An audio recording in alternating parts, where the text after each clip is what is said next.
Hello and welcome to the Bestseller Experiment, where we continue to discover what makes a bestseller and inspire you to start, finish and publish your book. I'm Mark Stay.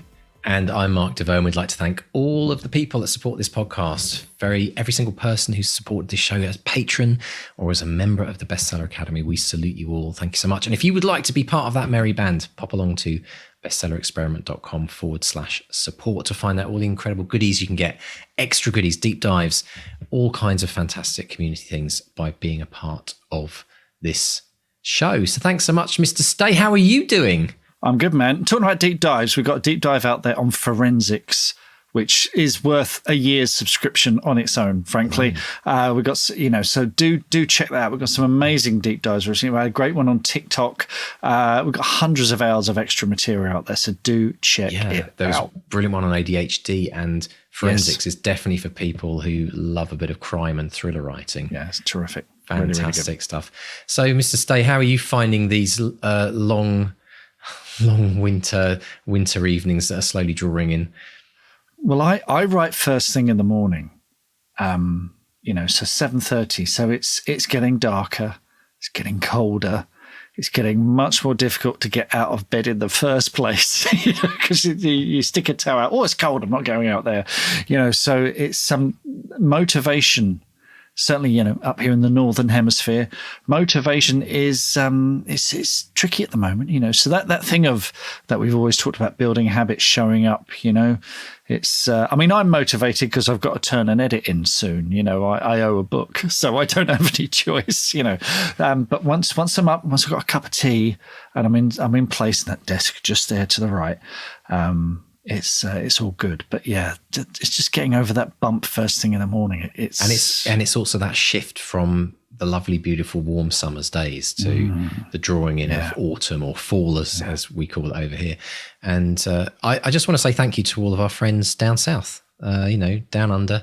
My daughter's over there right now telling me that it's 32 degrees and balmy in Brisbane. And I'm thinking, thanks so much for that. I really appreciate that. No, we're not jealous at all. But you know what? It's interesting. I had a conversation with someone the other day about this exact thing. And from a creative standpoint, there's also a real benefit to those rainy, cloudy days and evenings. And that is that you're not sitting there bashing away, firstly, in 32-degree heat, which is not very fun. But secondly, and every writer knows this, you don't feel quite as guilty writing when the weather's absolutely appalling than when you're sitting in your sauna of a writing area and it's beautiful weather and you think, I should be out in the garden, I should be in the park with the kids, I should be down at the beach, or whatever it might be for you. And so I tend to find that people get their best work done during these kind of these times of year, because you can be kind of more indulgent, and you know that you're not missing out. And that's the thing I always struggle with in spring and summer. I always want to be outside.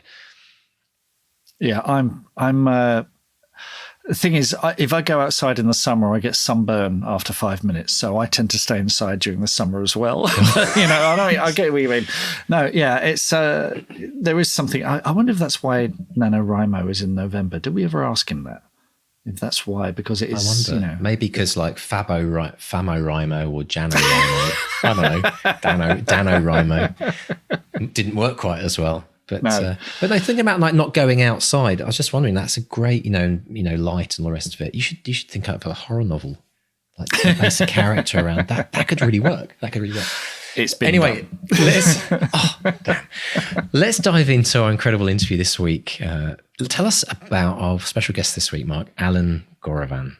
Alan Gorevan, I love speaking to Alan. He was such good fun. He's an Irish thriller writer, and he's also an intellectual property attorney, but he's also winner of the Irish Writers' Centre novel competition. And he had a pretty extraordinary year in 2020 during lockdown. So he's someone who was sort of biding his time as a writer. He was about to publish some stuff, and then lockdown happened.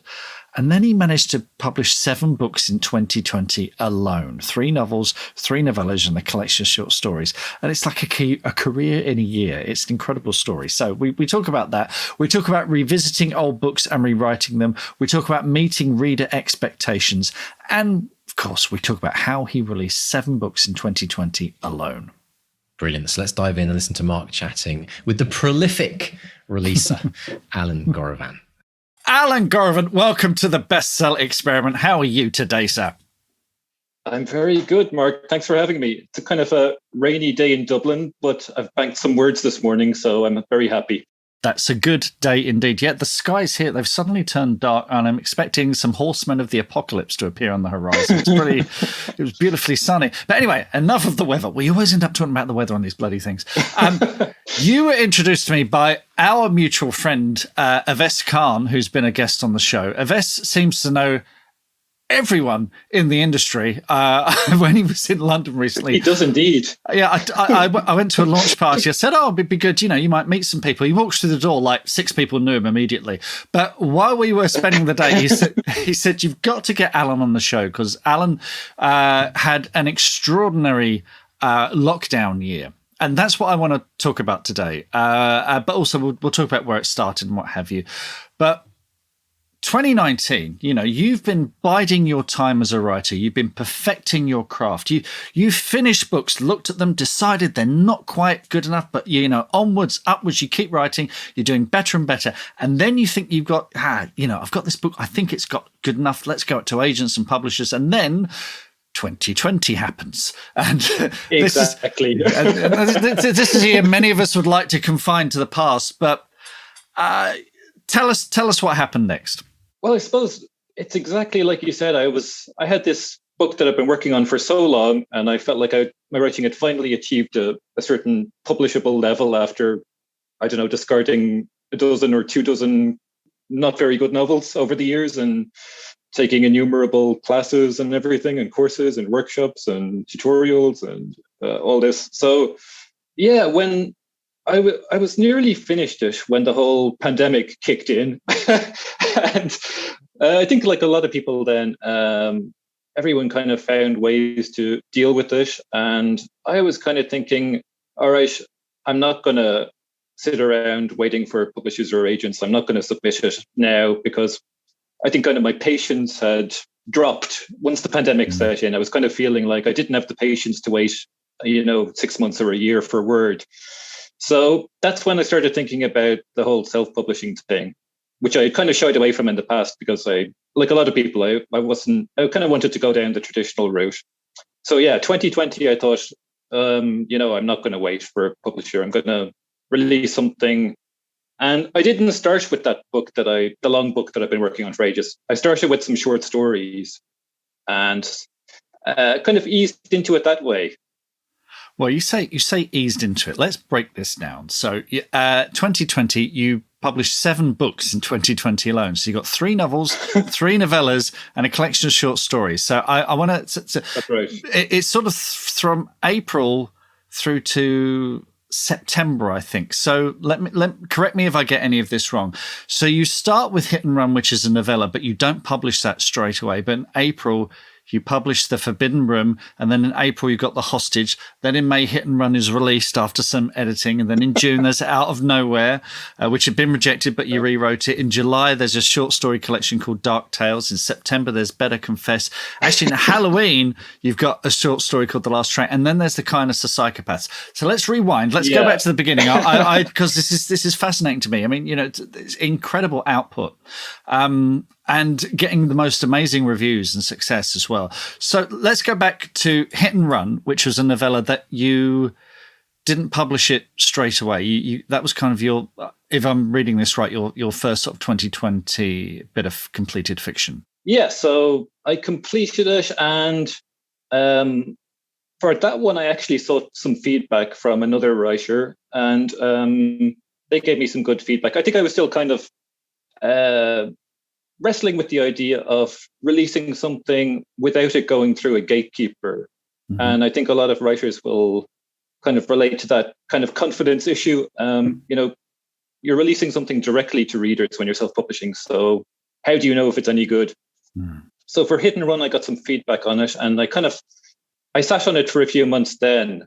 And while I wrote The Forbidden Room and The Hostage, and then I looked at it again a few months later and just made some tweaks and released it.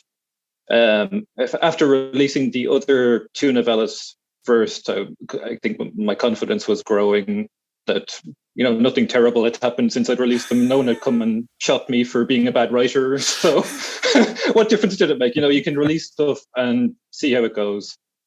Yeah. So I was kind of adopting this philosophy more of, write something and release it. I think that's quite good practice. The confidence thing is a huge barrier to overcome, isn't it? Particularly if it's the first time you're putting something out there, because without, I know we talk about gatekeepers, but I like to also think of editors and publishers as enablers. They are the ones who say, yeah, you've worked on this, it's ready to go. But if you don't have someone like that to give you a bit of objective point of view, it is kind of terrifying. So what was the thing that made you think, oh, sod it, I'm going to do it anyway? What was the thing that made you think it's ready? I think I've kind of started to accept this idea that, a book doesn't have to be perfect. Yeah. This perfection obsession is kind of another one of those things that stand in the way of a lot of writers. Every word has to be perfect. I've got to examine every comma.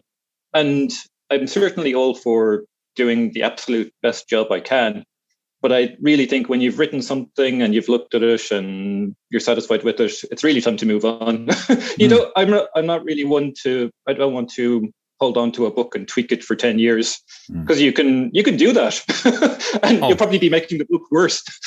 Yeah. No, we've had authors on before who've done exactly that and look back on it with considerable regret. So the first title that was released was, if I'm right, The Forbidden Room, which is a novella, and you're a thriller writer. Tell us about The Forbidden Room and tell us about how it came about. And was it written in a rush? Was it kind of a down and dirty, let's get it out there, or had it been sitting on the back burner for a while? The Forbidden Room, I wrote it quickly, a couple of months, including editing and proofreading, and I don't know, 2 or 3 months, or I don't know, 2 months. It's all a blur now, isn't it? Yeah. It's all a blur. I wrote it quickly, and it was based on, I went on a trip to the west of Ireland, to West Cork, a kind of remote region, a few years ago. I went there, and it was like this meditation center on the cliffs, and I didn't do a lot of meditating, but I was thinking, this is a cool place for a thriller. I was like, okay, there's some, this is an interesting setting, and there's some strange people, and this would be cool. So yeah, in my novella then, so I have a couple who are taking a romantic break, and their car breaks down, and this region is really quite rough. It's cliffy, it's remote, it's it's stormy. It's if you get stuck there, you could really be quite stuck. So this couple go to the nearest house, and the rest of the story is really about what happens there. They go into a kind of a strange situation. They interrupt something a bit unusual. That is such classic author behavior. You're supposed to be going somewhere to meditate and become one with the universe, and you're sitting there going, no, people could be murdered here. Oh, yeah, this is great. Absolutely, yeah. Well, it paid off, obviously. And so then also in April, you've got The Hostage. Tell us about The Hostage and where that came from.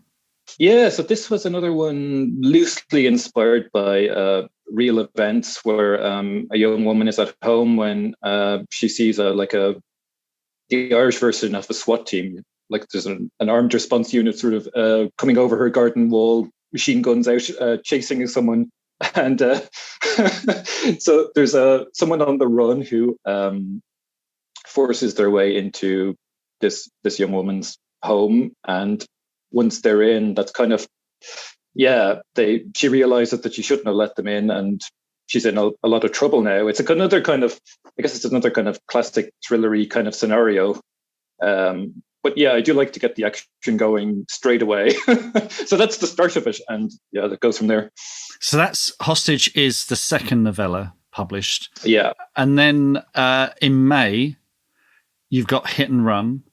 the third Yeah. novella. And so that you'd come back to this. This was the one that you thought, okay, this isn't quite ready. You don't publish it straight away. After Forbidden Room and The Hostage, we talked about the confidence thing. You've got the confidence to put stuff out there, knowing that a novel can't be perfect.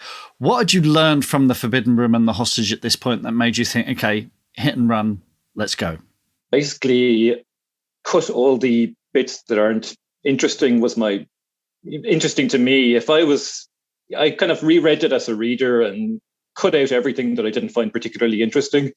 I think now I'm more ruthless in writing. When I write a scene, I write a scene that has to be there and that's something's happening in. And I really hate filler or slow books, marketed as thrillers that aren't actually thrillers. So I think I reread Hit and Run with that kind of view, tightening it up. And then I thought, yep, let's just release it, get it out there and see what people think. And just on the practical side of things, in terms of putting your books out there, the cover art, what were you learning about that kind of stuff? So writing copy, were there any little hints and tips that you were picking up along the way? God, yeah. So yeah, I mean, during those months, I was really immersing myself in all that stuff too. There's so many questions when you go to self-publish a book. I know you had Patricia Gibney talking about this too when she looked into self-publishing, and there's a lot to learn. There's a very steep learning curve from formatting the manuscript for Amazon, formatting it for Smashwords, formatting it for Google. They all have different requirements. And how do you design a cover? How do you take the ebook cover and turn it into a paperback cover? And how do you, all these kind of things. There's a lot to learn, but it's also quite interesting. And once you get a kind of a hang on it, once I'd done the first few, I think it became easier. With every release, it kind of got a bit faster. It didn't take me the weeks or days or weeks that it had taken for the first one. But again, was that a question of, you're talking about with Hit and Run, you're cutting away all the excess fat there. Do you apply that as much to your copy as well, your description copy? Were you finding, okay, let's not be precious about this. This is a thriller designed to thrill. Let's go straight down the line. Was that the sort of thing you were learning? Absolutely, yeah. Everything was focused on that. Sort of like with the covers and the titles and the copy. It was all like, does this say thriller? Hit and Run says thriller. The Hostage says thriller. The Forbidden Room kind of mystery thriller kind of thing. Does the cover art suggest the right genre? I think marketing the book in the right genre, making sure it actually hits reader expectations for the genre is important. Even though I'm self-publishing, so I can write whatever I want, but I don't want to disappoint readers. So I want to be very clear what I'm giving to them and deliver what I promise. Yeah, absolutely. And talking about the marketing side of things, are you doing Amazon ads, Facebook ads, newsletters? Are you building that kind of stuff in the background as well? Yeah, I experimented with mixed results in terms of paid advertising. I don't think I've quite cracked that yet. I did try it, but I made sales, but I was paying for those sales. I was spending more on sales than I was getting. So I haven't cracked that yet. Social media was really the main thing for me. I do have I get people signing up to my newsletter, but I only really, at the moment, would release a newsletter when I have something to say, like a new release or something. So it's not a very regular thing. So at the moment, it's social media, really. Excellent. Okay. And then in June, you publish Out of Nowhere, which was a novel that had been rejected in the past. So what brought you back to that, and what did you discover when you came back to that novel? And was it in a publishable form, or did you have to make changes? Yeah, so this was a novel that I had written a few years earlier, and it had won a prize here and got me my first agent, but it ended up not being published. And so I had the manuscript sitting there. So in June, I thought, maybe it's worth a look just to see if it's worth releasing or not. So I looked at it again. I thought, wow, this is very wordy and the pacing is really terrible. Right. So I could see why it had failed as a thriller. It was far too slow. You had all these long compound sentences that might belong in literary fiction, but not in a thriller. Right. So I probably deleted about half of the manuscript, and I thought the story was still good enough. I thought it was still an entertaining story, and if I cut some of the flab, it would be an entertaining read maybe. So I did that, and I thought, yeah, I'll release that and see what people think. So I mean, it was better than it just sitting there for doing nothing. I mean, why not? I put a lot of work into it, and I love this attitude. Let's put it out there and see what people think, because for a lot of people, publishing a book, it's the single most terrifying experience of their writing career. But no, let's put it out there to see what happens. Now, this is all happening during lockdown. Like many of us, I imagine, you're confined to your home. Was writing your all and everything? Was that your main focus? What was your day looking like during lockdown in order to produce this amount of content? Yeah, I mean, during those sort of early months, it really was. I wasn't working at my day job, so I had more time, and I wasn't really going out that much. So it really was the writing, the editing, the technical side of self-publishing. That was really occupying my days at that time. So that probably explains the output for that period.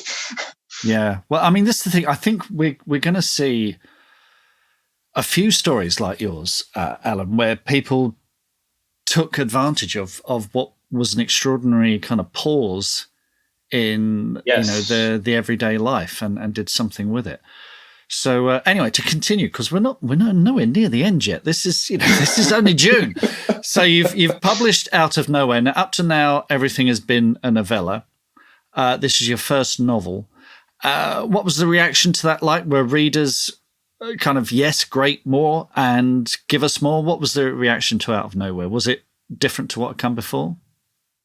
It wasn't really different. It was, I suppose, over those first releases, it was, with each release, I would maybe approach one or two bloggers. So it was quite a gentle start. And I would have, a few people review it and read it. And with each release, it was, a few more would discover me.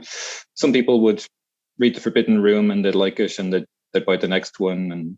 And so it was quite a gradual thing. In a way that was better than having some massive launch, because there was no shock of there was no anxiety about will people like it or not, or will it sell or not. I wasn't expecting it to sell. So I mean, I was just writing and releasing and not really thinking about that other side of it that much. So it was quite a comfortable beginning, gradually building a readership, very gradually. Yeah. But momentum is building. It was building. Yeah. Because I think, I mean, you're building a backlog, a back catalogue. The more titles you have out there, the more chance there is of people discovering you. Yes. Well, you're no slacker there, Alan. So then in July, you've got the Dark Tales short story collection. And also in July, you've put your novellas into an anthology called the Thriller Collection. So, tell us about that. Quite a busy July. Yeah, I had written a few stories, and I was thinking it would be a good idea to collect them in one volume, because I know I had a few readers who didn't read digitally, and the stories were released just for £1 on Amazon separately. But yeah, I thought I'll put them together in a collection, and people can enjoy them. And again, with the novellas, I thought some people might not want to buy just one novella, so I'll put the three of them together, and it's a nice little volume with 3 different stories in it. And has that worked? Is it one of those things where you've discovered, people have latched onto that? Yeah. It's interesting. People have different favorites, and people have different preferences regarding the length of the work they want to read. Some people really like the stories. Yeah, so it's a mixed bag. Cool. Then in September, you've got Better Confess, which, again, that's a novel. So tell us how that one was received as well. That one, I think, was probably better received than anything before it. It was a brand new one, and again, I wrote it quite quickly. And I think it probably being a novel that I had a bit more room to develop the characters and the tale. But again, publishing it myself. I had control over the length. I didn't have to stretch it out to 90,000 words or whatever the publisher wanted. So it was quite a short novel, but it was the right length for the story. And I think that's the most popular thing I'd released up to that point and got the best reviews. Cool. And then you've got a short story in Halloween called The Last Train, which tell us about that. I got my first little Amazon orange badge for that. So that was nice on Halloween. Not that I sold a lot, but enough to get a little badge, which was lovely.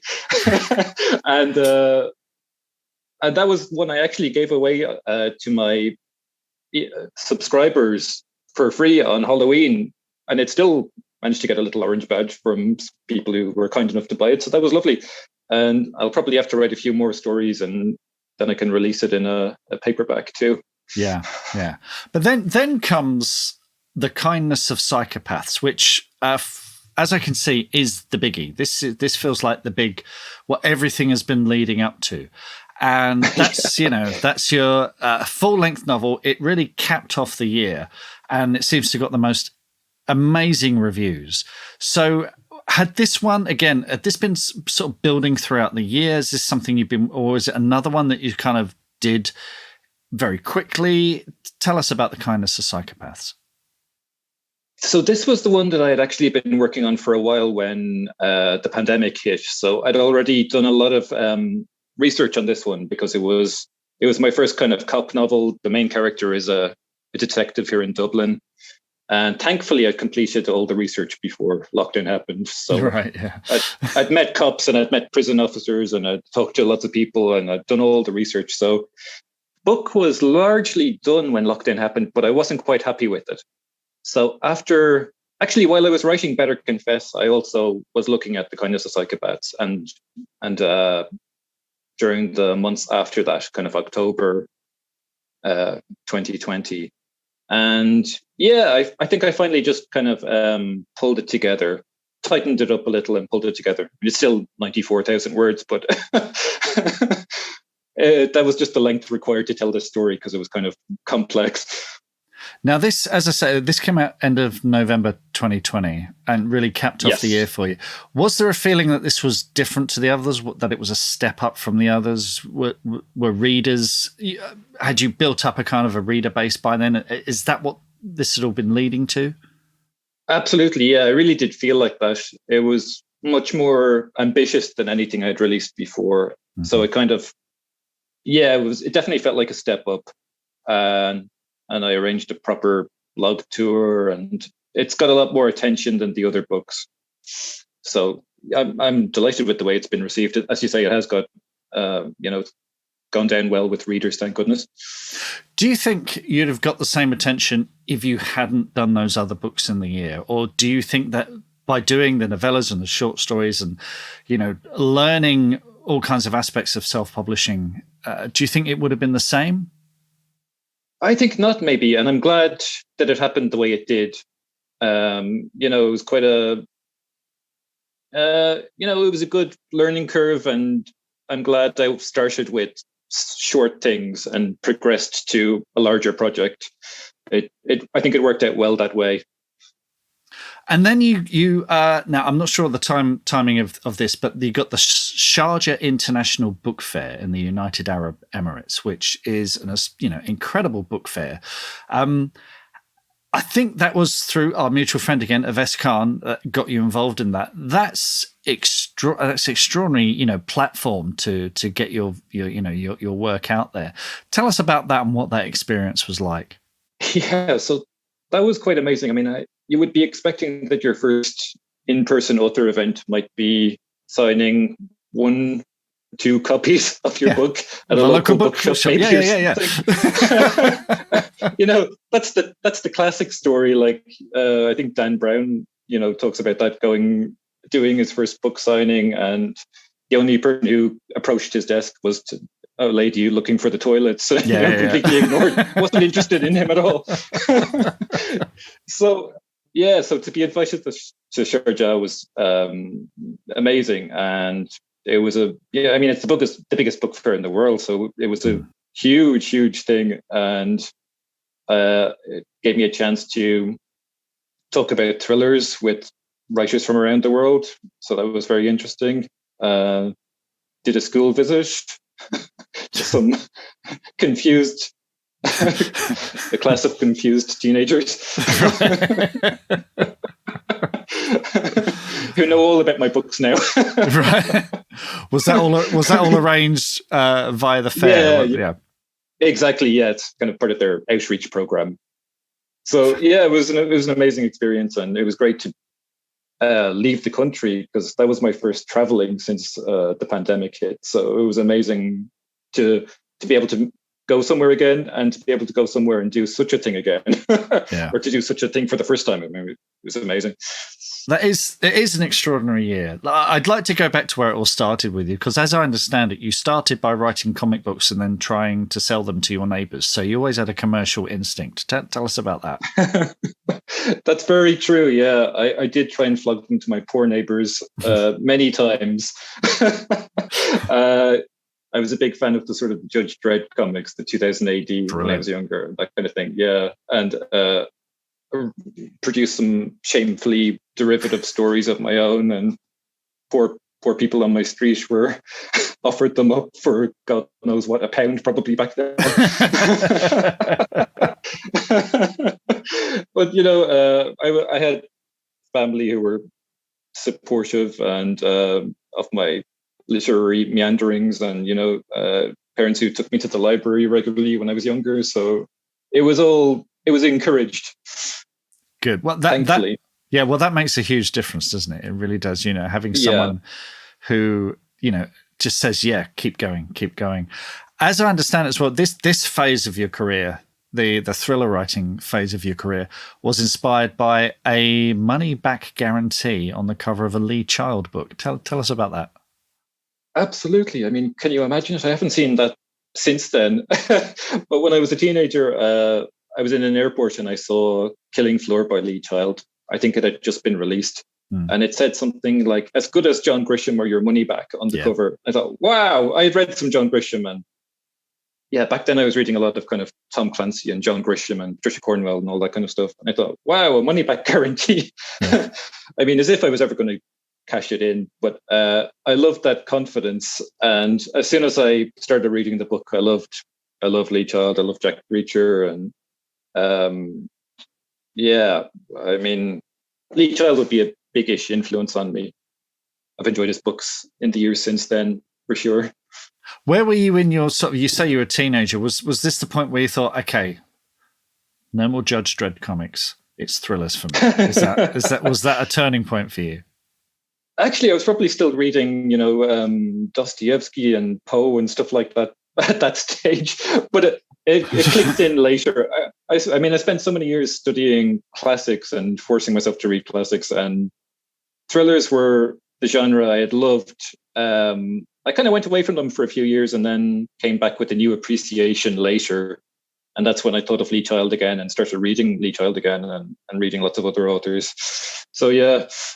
Okay, that's interesting, because if you're reading Dostoevsky and you're writing thrillers, I can see perhaps why when you come back to those thrillers, you're going, yeah, there's a lot of florid language here that might not be right for the thriller market. Yeah, was that absolutely? Yeah. You have to be so careful what you're reading, in the sense of it influencing you, and you cannot go around writing like Dostoevsky today, especially not in the thriller market. No, it's but is there anything we can learn from Dostoevsky and Poe? Is there anything that you still get inspired by with those great writers? Absolutely, yeah. I mean, I'm happy to read all kinds of things because even though I'm saying be careful what you read, once you're starting to develop your own style, I think it's not a major issue. I enjoy reading all kinds of books, and I think it's good to read outside the genre and know what other people are writing and doing, and it's always inspiring. Excellent stuff. Now, we're recording this the end of June 2022. This is coming out a bit later than that. There's been nothing since the Kindness of Psychopaths. What's been happening and what's coming next? Right. So I have written lots of stuff since then. So last year I got an agent. I signed up with Annette Crossland today for authors. So I have a book on submission at the moment and waiting kind of to see what happens with that. And I've kind of got two books, one book nearly finished and I'm well into another book. So there will be more for sure. 2021 was kind of almost like a gap year in terms of releases, but not writing. Right, I've been writing away. So yeah, people can definitely expect to see more from me in the near future. Fantastic stuff, Alan. We really, really look forward to it. And thank you so much for sharing that extraordinary year with us. I think it's going to inspire a lot of people and can't wait to see what comes next. So, Alan, thanks so much. I hope to speak to you again soon. Thank you so much, Mark. Pleasure to be here. What are your writing dreams? Finishing that book, quitting the day job, becoming a best-selling author? Well, over 4 years, we've studied the advice of over 300 best-selling authors who've collectively sold over 500 million books. And we are excited to announce the Bestseller Academy. If you're ready to take your writing to the next level with accountability, craft, and coaching, your bestseller dreams are now only a click away. To find out more and apply, visit bestsellerexperiment.com/academy. That's bestsellerexperiment.com/academy. That is one of the most incredible stories I've heard. I don't think on the many years now of doing this podcast, I don't think I've ever heard of someone who's released so much material in such a short period of time. We have had a couple. I can't remember the names at the moment, but I mean, it's something it's one of the big advantages of being an indie author is that you can, if you've got stuff stored up, pent up, waiting to go out, you can, you're not beholden to those sort of retailer schedules that slows down traditional publishing. But that was extraordinary. It is what I love about Alan is he's releasing them and he's learning from each one. Learning something from each one and then applying those lessons to the next book that comes along. Yeah, and I it's really good to hear Alan remind us that a book does not have to be perfect, because I think one of the biggest reasons why people don't release something is their book isn't yet perfect. And it's interesting, kind of like continuation from our extended podcast last week where we were talking about the idea of perfection and how it holds people back. But this is a real struggle that a lot of authors go through, creatives. I mean, we all want to create the perfect piece of work. We want it to be the very best representation of ourselves. But they really, it sounds like Alan kind of broke through the duct and then the dam burst and everything came pouring out in terms of releasing. Yeah, you've got books, 2 books in April, a book in May, a book in June, a book in July, a book in September, then a Halloween short story, and then his big novel, The Kindness of Psychopaths. But his philosophy is write something and release it. There's no point, I can see there's no point sitting on it thinking, okay, if I let it sit here, it might become something else in the meantime. And so, but I think what's important is he was learning something from each one of these releases. He's figuring out what works and what doesn't. So when he gets to his novel, then that's when he gets his bestseller flag. So yeah, it's a fascinating journey, and like I say, it's like a career in a year. There are people, professional novelists who've never released that many books. So it's fascinating microcosm of publishing. Now, I want to go back and talk about Alan's youth, not his youth so much, but his early days of book selling, which started off sounded a bit like a door-to-door salesman, and selling the equivalent of an encyclopedia in a very short story format. This is fascinating, and I think there's a lot of untold stories about people selling things to neighbours. Yeah, I mean, selling comic books to neighbours, that's a brilliant start. I mean, it shows a bit of sort of entrepreneurial savvy there. But did you ever sell things to neighbours? I did. Where I lived, we had an apple tree, and so myself and my cousin, we gathered up all the windfall apples and tried selling them to neighbours. I think we made £1. I think a little old lady took pity on us and we got £1 out of her. So it was hardly Amazon.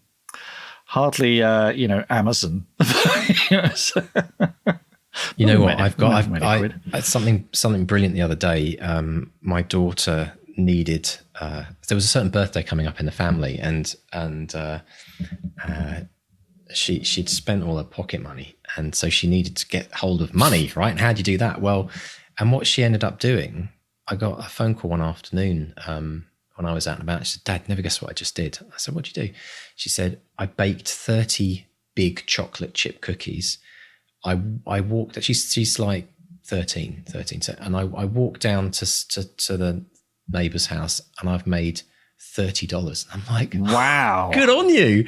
And she said, "And you know what? The strategy I used, Dad, is I went past everyone's house." She's a devote. Totally, all through and through. She said, "I went past everyone's house." This is brilliant. And she said, "I looked for chalk drawings on the driveway, and I knew that's where the kids lived. So I went and banged on their door, and the kids opened the door and then guilted their parents into buying one of these warm cookies." I thought, oh, genius.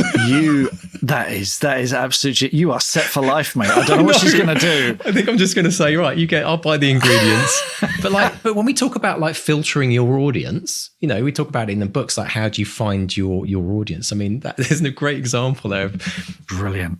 It's not brilliant. But the story that I had when my mum always tells me this. I don't remember it, of course, and I don't ever remember doing this, but my mum absolutely 100%. She said she had this little tin of these sweets. So anyone who ever grew up in Germany, you'll know these. They're called Pulmul, and they're like these licorice sweets that are good for when you've got like a lozenge when you need a bit you've got a bad throat. And there were these lovely little red tins that I love to keep these little tins. And one day my mum went to Sainsbury's and she bought a bag of cherries, big bag of cherries. And I discovered that I was asking mum, I was curious about like pips and what's a pip? And she would explain to me as a 4 or 5-year-old that the pip is, the thing that then grows the tree. So I disappeared. I nicked the whole bag. I went up to my bedroom and I ate every single cherry. And not only did I eat every cherry, but I actually, with using my mouth, very industrially cleaned every single cherry. So there was no bits, straggles and stuff. And then I put them out on my windowsill to dry. And then a day later, I gathered them all up and I put them in this little Pulmul tin. And then without even telling my parents, but this was like the 70s, right? And kids are like, you're off for the day and you come back. And where have you been?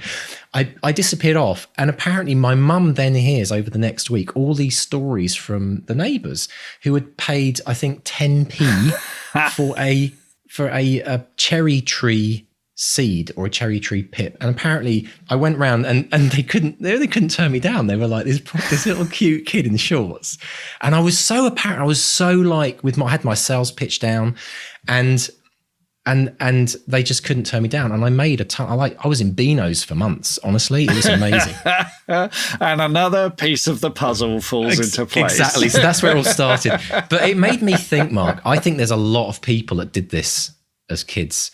I want people to tell us about, especially if you sold stories to your neighbours, or what's the weirdest thing that you ever tried to sell or did sell to neighbours when you were younger, or even as an adult. Because we used to wash cars. We used to, me and a friend we got a bucket and a sponge and a chamois leather, and we go door to door. Like, have your car washed, mate. In fact, there was near us in Leatherhead in Surrey, there was a TV personality, a guy called Ray Allen. He was a ventriloquist who had a puppet called Lord Charles. Do you remember? Yes, and he was like this him, posh puppet, and he was he's sloshed.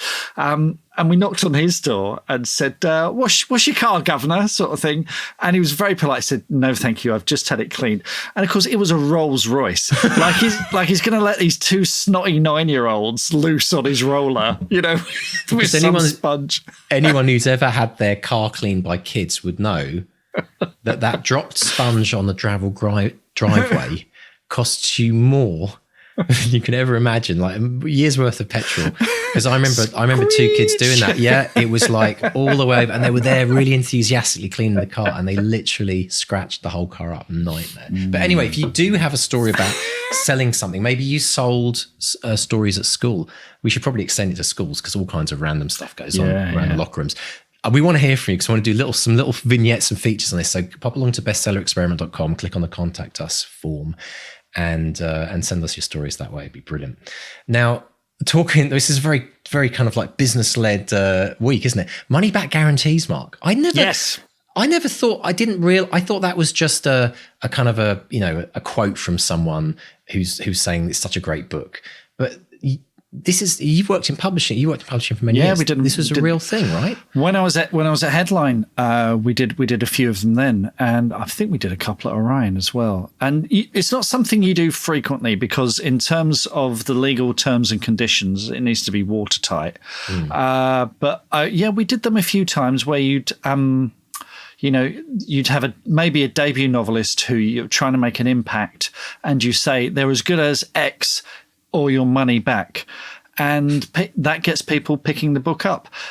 You have a very sort of strict time limit on when people have to get back to you by, but I tell you what, very few people bother claiming that money. Very few people, and that's why publishers do it, because people have to they have to fill out a form and then send a proof of purchase and blah blah blah. Do you know blah, what blah. it reminds me of? It's like those things on the cereal packets.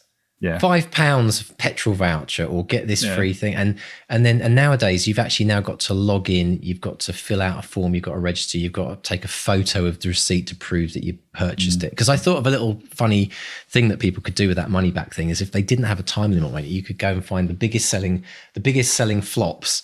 You go to every secondhand bookshop in the world, pick up the novel for like 50p, and then get your 10 quid back or your 20 quid back. You'd be a millionaire overnight. There's always a time limit on these things. We used to do them quite a bit, and it was an interesting marketing thing that was very much in fashion for a short while, and then it sort of stopped. I don't think I've seen any recently. I mean, I'm sure it still goes on, but this was pre-Kindle, actually, so maybe that's why. That was, because you've got that. It's all coming back through the retailer, so I doubt you could do it with an ebook, because then you've got Amazon going, hang on, why are all these people claiming refunds on this ebook? But it was something that we did for a while, and but very few people actually took you up on the offer. It was a really interesting phenomenon. Yeah, fantastic. Now, we've got so much more we want to talk about, and there's more around the value of your worth and your value as an author. We want to talk about the value of your unreleased stories in the extended version of this podcast, how Alan uses different collections to make different new launches with novellas, for example, how to read your book like a reader we'll discuss, and also the steep learning curve of self-publishing. So if you're thinking of self-publishing, that will alone be worth it just to kind of listen to. And then finally, we're going to discuss the value of a brilliant title, which Alan really inspired us about. So if you would like to listen to the extended version of this podcast, it's available to all supporters of this show, all patrons, and all people in the Bestseller Academy. So pop along to bestsellerexperiment.com/support to find out how to get access to the extended version of this podcast. So, Mark, we've been doing a series of interviews of members of the Academy and their journey to writing their book and the things they found valuable. And this week, we're chatting with a long-time Academy member, absolutely lovely, lovely person, Sandra Hunter. Yes, Sandra she's just a joy, an absolute joy. So here's me chatting with Sandra about her time in the Academy. Sandra Hunter, what a delight to see you. I'd love to talk to you about the Academy and how things have worked out for you at the Academy. First of all, what were your big writing challenges before you joined the Academy? Oh, thank you for having me, Mark. My first novel, I write fantasy, was written over a period of 6 years. I had no particular expectations at the time. I wrote when I could, and it was a relaxed work of joy. However, once I published, I was gripped with the realization that I wanted to achieve a degree of success. I wanted to find the readers who would enjoy my writing. However, the common wisdom I've heard since is that in the fantasy genre, you must ideally produce trilogies. Right. And this is in order to get truly noticed and create a following. So suddenly the pressure was on. And then in 2020, a close family member developed serious health issues. And of course, COVID put its blanket on all of us. And my previous happy writing energy had strangely evaporated. And there didn't seem to be any active will of mine that could just summon it back. I just felt overwhelmed by everything happening on the home front and the world at large. Somehow sitting down to write now felt like a lonely struggle. And then in the summer of 2020, I was introduced to the idea of the New Bestseller Academy and invited to join. So the Academy enriched my writing life immediately and in so many ways. Well, let's talk about how has the Academy helped you as a writer? Well, most importantly for me, I discovered a whole community of other writers, and guess what? I learned that many are experiencing the same or very similar challenges, both personally and with their work in progress. And I was no longer lonely. The joy of putting together a great story, or at least the story that's in me to tell, is reemerging. Right. And I just find the Academy's presence in my life is truly a lifeline as a writer. And there's so many different parts of the Academy that I particularly enjoy. Well, do you have a favorite? This is the thing. Do you have a favorite part of the Academy? Well, a favorite. My very favorite is actually the live coaching sessions. Right. It's a way of meeting the others in the Academy. It's a way of getting a feel for the personalities, and I learned by way of the live coaching sessions that I wasn't bad or lazy or an imposter. I was just stuck. And right. All the tools and support I need in order to find the joy again are here in the Academy. I always come away from the coaching sessions feeling uplifted and encouraged. And in general, I find the coaches and the other academates are amazing and supportive, whether it's in the forums or elsewhere on the campus.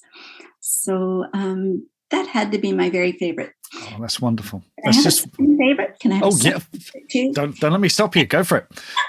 No, the courses are great. I love learning, but you can get a bit overwhelmed with all the how to do books. And I do realize that the best how to do is just get on with it. But I love to learn, and I found the courses, our bestseller roadmap, were wonderfully laid out. And each course was relevant to a stage of our progress in writing and or planning our novel right from beginning to end. So I actually enjoyed doing them, and I printed out my study sheets and worked on them as they related to my book, my path. And they live in a binder, which I do go back and review as I need to, which is quite often. So those are really important tools to me. And I'm very, very happy to be here. I'm glad I made that big decision. We're just delighted to have you in the Academy. You've become such a valuable member of the community. Tell us, now you mentioned you've got one book out already. I know you're working on the second in a series. Tell us about your books, your work. Okay. I write fantasy under the name of Sandra A. Hunter. I have 2 novels currently available on Amazon. One is an urban fantasy titled Daughter of Earth and Fire. It's about dragon shifters who in their human form run an airport at a local regional airport. I have a medieval alternate Earth fantasy titled The Guardian Forest, which features a sentient forest as a prominent character, with my protagonist as the only one as yet who can hear its voice. So I'm currently working on book 2 and 3 of the Guardian Forest series. And I've also published some short stories and poetry. I'm a member of SF Canada and live on Vancouver Island on Canada's west coast. Wonderful. So lots of oceans and forests always in my work. And I've been lucky enough to read your stuff, and it's beautifully written. It is really evocative. So it's wonderful stuff. Sandra, thank you so much for taking the time to speak to me today. And I know I'll be speaking to you again very soon, because we've got craft coaching in a minute, haven't we? I'm looking forward to it. Thank you so much, Mark. Take care. Bye-bye. Bye. And folks, I've put a link in the show notes so you can check out Sandra's writing. And it is definitely worth checking out. Like I said, I've had the privilege of reading her stuff, and it's really, really good. Yeah, we interviewed Shannon Mayer, didn't we, very, very early on. And a lot of people are now very familiar with Shannon's work out in the world. I think she's millions of books sold. And I remember her chatting with her, and she was telling me about this writer, Sandra Hunter. She was saying her stuff's absolutely brilliant. And it was so interesting listening to Sandra's kind of journey of rebuilding that love that she talked about, the joy of putting things together. And it was interesting because people forget that it's not just about the challenges necessarily of writing and the stories, but it's about feeling alone, that lonely journey that she had. Yeah. And I think I can't mention that enough. And hearing her say that the Academy was like a lifeline for her, I think that's one of the reasons why it was so important to set up this community, so that, because a lot of times that pathway of loneliness, of struggle, that ends in people giving up writing and then regrets throughout their life of, I wish I'd written that book. Why didn't I put that book out? So it was absolutely brilliant to hear. So thank you so much as well to Sandra for sharing her kind of journey with us. And if it's inspired you, if you're in that kind of place where Sandra is, then don't forget to check out the Academy. It's at academy.bestsellerexperiment.com. So Mark, wins on and social media this week. Well, let's start with Sandra Hunter. Sandra got in touch. She said, she posted on the Facebook group, she said, some views from our semi-annual writers retreat on the Stamp River, Vancouver Islands. That's just up the road from you, Mr. D. A great gathering of writer buddies. There's 11 of us on this trip.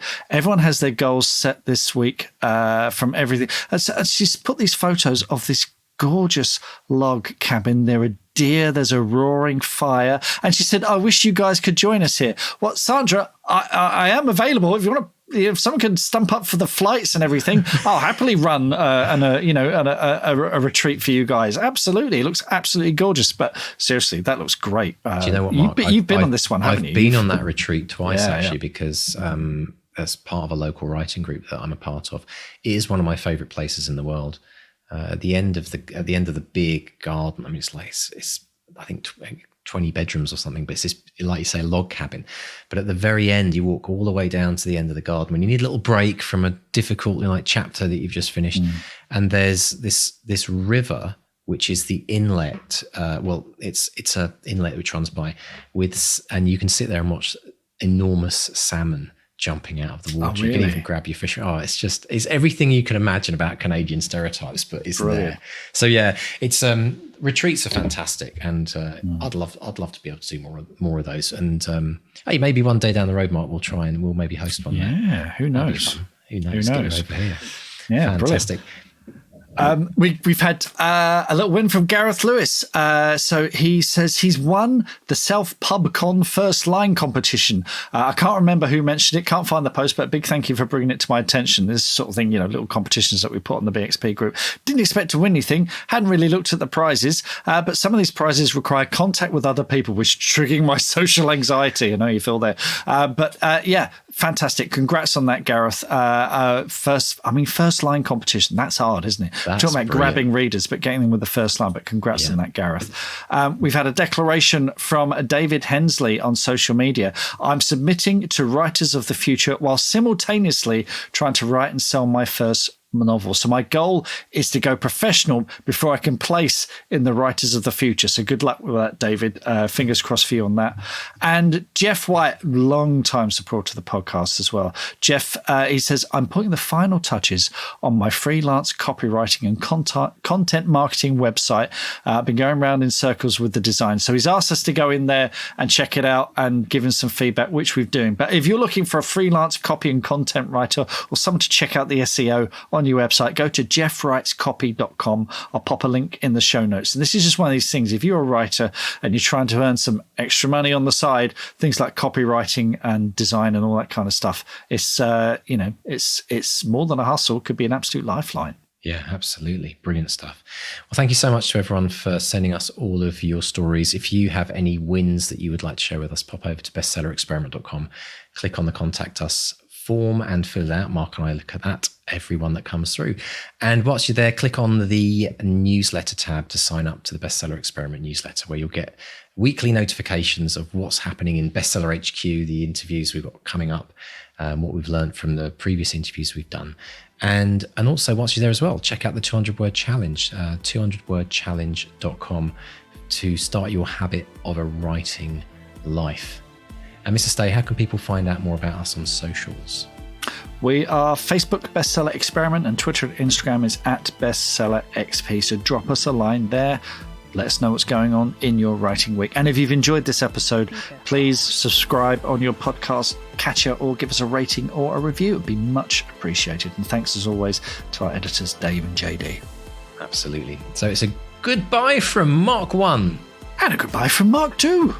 Goodbye. Bye.